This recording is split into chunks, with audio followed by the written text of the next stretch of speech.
Well, good day, folks. It's a beautiful sunny day. We're well into spring now, and you're going to get used to seeing a lot more of Greg.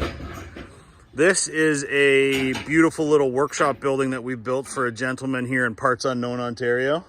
I just want to point out a couple of things that are interesting about this project, especially in the backyard. This building is going to go up on some helical piles, so thanks to Grant from Post-Tech in Hamilton for helping us out with that.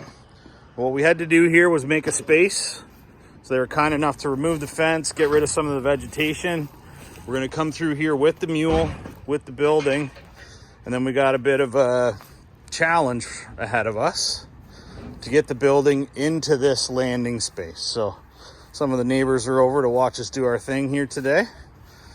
So usually, and I'm just going to blather on about this for just a short amount of time here, but I just want you to understand how tricky it is to get a building into a space like this.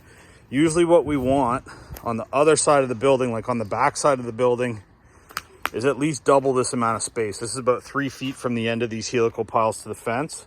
We're not going to be able to get the mule back in, and what we usually try to do is pull the building in with the mule and then detach from the building, come around to the other side, lift the building up again and pull the dollies out. In this case, we don't have that luxury because the fence is too close to the end of the building. So we're going to have to do some blocking and use some planks and some pipes and all kinds of stuff in order to get this in here. So this is going to be tricky.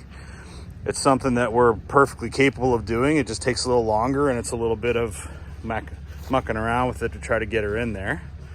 But helical piles are a good solution for you if you have unlevel ground and you don't want to do gravel.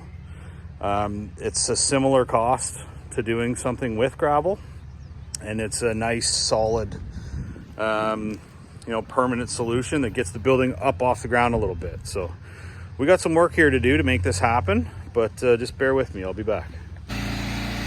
So this is the tricky part of doing something like on piles. So we can't get the building all the way back. There's not enough room for the mule. And even if we did have enough room, the dollies would hit this pile here. So Greg's gonna get it in there and rest it on this middle set of piles. And we're gonna have to block it up and push it over somehow. So the challenge here has been to move the building backwards because we couldn't get the mule out. So we used some blocking, used some pipe, pushed it in there. Now we got a couple of jacks at the back side of the building that I'll show you. We borrowed a car jack from the neighbor, and we got a high lift jack here as well that Greg's slowly going to be putting stuff down here with. And then what we're going to do is release the pressure on the high lift, farm jack, whatever you want to call it, and place the end of the building right down on top of these. Let me zoom in here a little bit. Now all the pressure on that side of the building is going to go directly on that plate. We're already touching over here. So we're going to have to figure out how to get this thing leveled up. Okay, folks, so we got this into place, and I got to say, and big shout out to Grant from Post-Tech here in Hamilton. I gotta tell you folks, if you're thinking about doing something like using a helical pile, these are really nice because they're adjustable, and you can adjust them like a quarter or a half a thread at a time and get the pressure onto the skid the way that you want it. We're really happy with how this worked out. It wasn't easy to get it in here. We would have loved way more space at the back end of the building, but in this case we didn't have it, so we made it work. Greg's the man who always gets it done. So same thing back here, right? We had to just jack the building up. We just use a car jack it up a little bit, spin the plate on the pile just to get a couple of threads going to get some pressure on that. And this has turned out really good. So the purpose of this building is a storage building, maybe a bit of a workshop here in the backyard. Went with a very cottagey vibe with the blue and the white. Looks really good. This is a 10 by 16. We went with an outswing door here because you didn't want to lose any of the space on the interior. You guys can do that if you want. It's not typical, but we're happy to do an outswing door for you.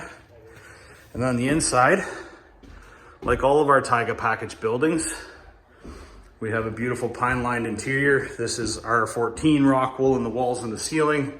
We have a ventilated roof system. We have an insulated floor.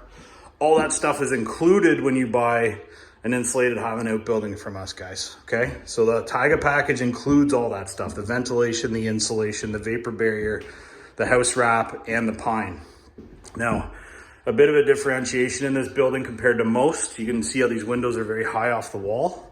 That was a request from the customer because he wants to put a workbench here. So we left him 2 feet from the side of the door to the wall so he can get his stuff in there and he has a little more space underneath it.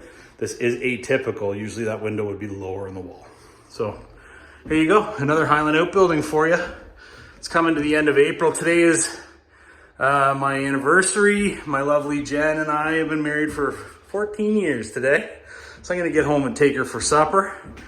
And we're gonna see you again soon. So if you're looking for a custom building or something simple, check us out at Highland Outbuildings. You can find us at highlandoutbuildings.com. You can call me anytime, 705-309-9088. Cheers.